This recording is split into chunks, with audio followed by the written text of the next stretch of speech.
ఆదివారం నోయిడా ఇండోర్ స్టేడియంలో జరిగిన సదరన్ డెర్బీలో బెంగళూరు బుల్స్ 38-37 తేడాతో తమిళ్ తలైవర్స్పై గెలిచి ఈ వేడాది పూర్తి చేయడం జరిగింది. మొత్తం మ్యాచ్ యొక్క స్టార్ రైడర్ అయినటువంటి నరేంద్ర తలైవర్స్కు ఆధిక్యాన్ని అందించడానికి తనకు లభించిన అవకాశాలన్నీ సద్వినియోగం చేసుకున్నాడు. మొదటి 5 నిమిషాల వరకు ఈక్వల్ పాయింట్స్ వచ్చాయి. స్కోర్ 10-7 తేడాతో బెంగళూరు బుల్స్ కేవలం అప్పుడు 3 డిఫెండర్స్ మాత్రమే మిగిలినారు. అయినప్పటికీ లెఫ్ట్ కవర్లో పార్టిక్ అజింక్య పవర్ యొక్క దాడిని చేయడంలో అప్పుడు సూపర్ టాకిల్ పట్టుకోవడానికి ఇది సరైన అవకాశం లభించింది బెంగళూరు బుల్స్. కానీ ఇద్దరు ఆపోజిట్లో ఉన్నటువంటి అది సౌత్ సైడ్ ఉన్నటువంటి ఇద్దరు ఒకరినొకరు క్రమం తప్పకుండా పాయింట్లను గెలుచుకోవడంలో ఆటను చాలా ఇది నువ్వా నేనా అన్నట్టు చాలా థ్రిల్లింగ్గా అనిపించింది. నరేందర్ మొదటి అర్ధభాగంలో తలైవర్స్ తరపున ప్రదర్శన మంచిగా ఇచ్చాడు. అతను జట్లో సగం పైగా తన పాయింట్లు ఉన్నాయనడంలో ఎటువంటి సందేహం లేదు. సౌరభ్ నందల్ పెద్దర్తి రైడర్పై తొలి పట్టు సాధించిన తర్వాత బెంగళూరు బుల్స్ తన సూపర్ ట్యాకిల్ చేసింది. కానీ మరోసారి తమిళనాడుకు ప్రాతినిధ్యం వహిస్తున్న జట్టు మొదటి అర్ధభాగంలో చివరికి బుల్స్ కోసం భరత్ చేసిన రైడింగ్లో తను అవుట్ అయ్యి స్కోరు 20-17తో రెండో 20 నిమిషాలు వెళ్ళడంతో తలైవర్స్కు ఆల్అవుట్ పాయింట్ లభించింది. రెండవ భాగం స్టార్ట్ చేసిన ఒక సూపర్ రైడ్ బెంగళూరు ఆధిపత్యం జన్ని తన పెద్దెత్తులపైకి వచ్చింది. స్టార్ బుల్స్ రైడర్ అయినటువంటి వికోసా కండల్ ఒకటేసారి మోహిత్, సాహిల్ గులియా మరియు అభిషేకులను ఒకేసారి అవుట్ చేసి ఈ ఒక సూపర్ రైడ్ అందుకున్నాడు. ఎందుకంటే గేమ్ యొక్క టాప్సీ టర్వీ స్వభావం ప్రక్రియలో ఆధిపత్యం కొనసాగింది. ఒక జట్టుకు ఒక పాయింట్ను మరొక జట్టు నువ్వు తెచ్చి నేను తెచ్చుకోలేనా అన్నట్టు ఒకరిని మించి ఒకరు తెచ్చుకున్నారు. అప్పుడు వచ్చిన సూపర్ టాకిల్స్ అవకాశాలను తలైవర్స్ ఎక్కువ ఉపయోగించుకున్నారు. మొదట వికోసా కండోలను ఆపోజిట్ ఆటగాడైనటువంటి సాగర్ అవుట్ చేశాడు. ఆపై డువా డైర్లో బుల్స్ రైడర్ను అవుట్ అయిపోయాడు. తలైవర్స్ పాయింట్లతో పరిగెత్తడంతో ప్రారంభించిన వెంటనే నీరజ్ నర్వాల్ ఇరానియన్ అమీర్ హుసేన్ బస్తానీని అవుట్ చేశాడు. మ్యాచ్ వైపై ఉన్నట్లు అనిపించినప్పటికీ మరొకటి ఆల్అవుట్ లభించింది. వికాస్ కండోలా ఈసారి బుల్స్కు విజయం సాధించడంతో గేమ్ చివరి 5 నిమిషాల వరకు పాయింట్లతో టైగా ఉండడం ఖాయమని అర్థమైంది. కానీ తమిళ తలైవర్స్ గట్టి పోటీ ఉన్నప్పటికీ నరేందర్ అద్భుతమైన సూపర్ 10 సాధించాడు.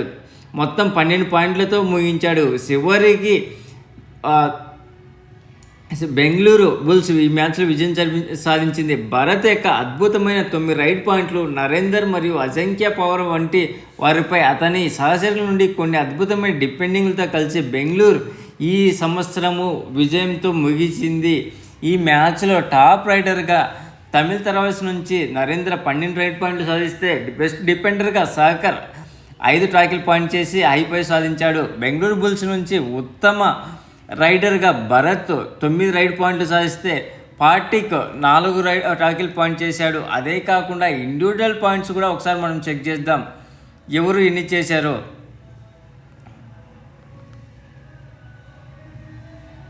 ఫస్ట్ తమిళ తలైవర్స్ నుంచి నరేందర్ 12 పాయింట్లు సాధిస్తే అభిషేక్ 1 పాయింట్ సాధించాడు. మోహిత్ 1 పాయింట్, అలాగే మరో రైడర్ అయినటువంటి అజింక్య పవర్ 6 పాయింట్లు సాధించాడు. అమీర్ హుసేన్ 2 పాయింట్లు, సాహిల్ గులియా ఈరోజు 1 పాయింట్ మాత్రమే సాధించాడు. సాగర్ 5 టాకిల్ పాయింట్ సాధించాడు. అలాగే మహమ్మద్ రజియా 1 పాయింట్ సాధించడం జరిగింది.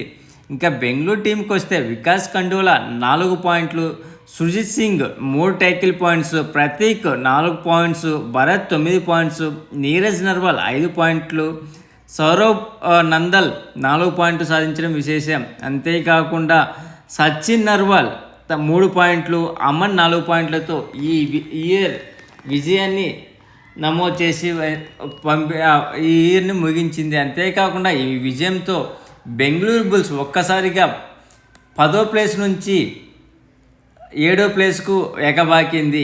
ఇప్పుడు ఎవరు ఏ పాయింట్స్లో ఉన్నారో ఒకసారి చెక్ చేద్దాం. పాయింట్లో వైజ్ గుజరాత్ గెయిన్స్ టాప్ ప్లేస్లో 9 మ్యాచ్లు ఆడి 6 గెలిచి 3 ఓడిపోయి 33 పాయింట్లతో టాప్ ప్లేస్కు వస్తే, సెకండ్ ప్లేస్లో పునేరి పల్టన్ 7 మ్యాచ్లకు 6 గెలిచి 1 ఓడిపోయి 31 పాయింట్లతో సెకండ్ ప్లేస్కి వచ్చేది. థర్డ్ ప్లేస్లో జైపూర్ పింక్ ప్యాంథర్స్ 8 మ్యాచ్లకు 4 గెలిచి 2 ఓడిపోయి 2 టైతో 28 పాయింట్లతో థర్డ్ ప్లేస్లో ఉంది. యు ముంబై 7 మ్యాచ్లకు గాను 5 గెలిచి 2 ఓడిపోయి 26 పాయింట్లతో ఫోర్త్ ప్లేస్లో ఉంది. హర్యానా స్టీలర్స్ 8 మ్యాచ్లకు గాను 26 పాయింట్లతో ఫిఫ్త్ ప్లేస్లో ఉంది. సిక్స్త్ ప్లేస్లో దబాంగ్ ఢిల్లీ 8 మ్యాచ్లకు గాను 25 పాయింట్లతో సిక్స్త్ ప్లేస్లో ఉంది. ఈరోజు మ్యాచ్ గెలిచినటువంటి బెంగళూరు బుల్స్ ఏకంగా 10వ ప్లేస్ నుంచి 7th ప్లేస్కు ఎకబాకి తను 10 మ్యాచ్లకు గాను 25 పాయింట్లతో 7th ప్లేస్కి వచ్చేది. పాట్నా పైలట్స్ 8th ప్లేస్లో ఉంది. 8 మ్యాచ్లకు గాను 22 పాయింట్లతో 8th ప్లేస్లో ఉంది. 9th ప్లేస్లో బెంగాల్ వారియర్స్ 9 మ్యాచ్లకు 22 పాయింట్లతో 9th ప్లేస్లో ఉంది. యూపీ వేద 9 మ్యాచ్లకు 20 పాయింట్లతో 10th ప్లేస్లో ఉంది. తమిళ్ తలైవాస్ 9 మ్యాచ్లకు గాను 2 గెలిచి 7 ఓడిపోయి 13 పాయింట్లతో 11th ప్లేస్లో ఉంటే, లాస్ట్ ప్లేస్లో తెలుగు టైటన్స్ 8 మ్యాచ్లకు గాను 8 పాయింట్లతో లాస్ట్ ప్లేస్లో ఉన్నది. ప్లీజ్ ఫ్రెండ్స్, ఈ వీడియో మీకు నచ్చితే షేర్ చేస్తారని ఆశిస్తున్నాను. కొత్తగా వచ్చిన వాళ్ళు సబ్స్క్రైబ్ చేయండి. Thank you. Signing off Mahindra.